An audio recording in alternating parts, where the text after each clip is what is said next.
Kiev has announced fresh supplies of tanks to its forces in Donbass, jeopardizing the truce reached by the Minsk deal, which requires the withdrawal of heavy weaponry. Ukrainian state-owned industrial defense corporation Ukroboronprom has announced that it has transferred a batch of freshly overhauled T-64B tanks to the Ministry of Defense and the National Guard. The tanks are ready to carry out missions in the anti-terrorist operation zone, the concern said, referring to the so-called ATO that Kiev began in April last year following the uprising in the east against the coup-imposed authorities.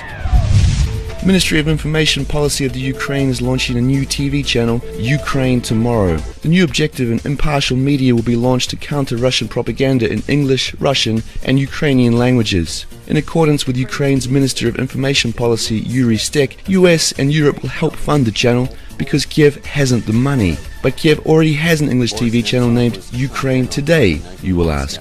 Yes, we have noticed the incredible originality in naming as well. The difference is that Ukraine Today belongs to Ukrainian oligarch governor of Dnipropetrovsk region, Igor Kolomoisky. Ukraine Tomorrow will be on the Ukrainian oligarch's self-styled President Petro Poroshenko's side.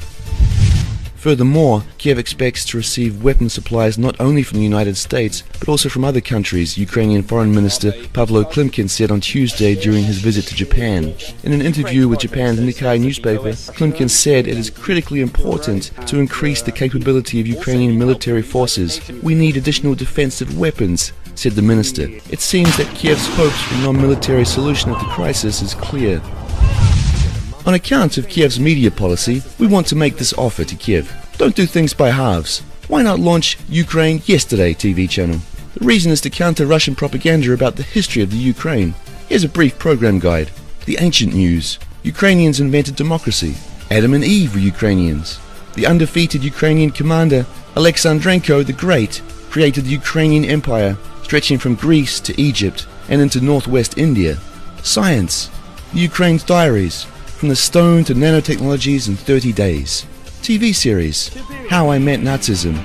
A young Western Ukrainian girl has moved to Kiev to join a pro-government Nazi battalion and fight against the army of Donbass. But there are no Nazis in the Ukraine, and she is forced to join the democratic battalion Azov.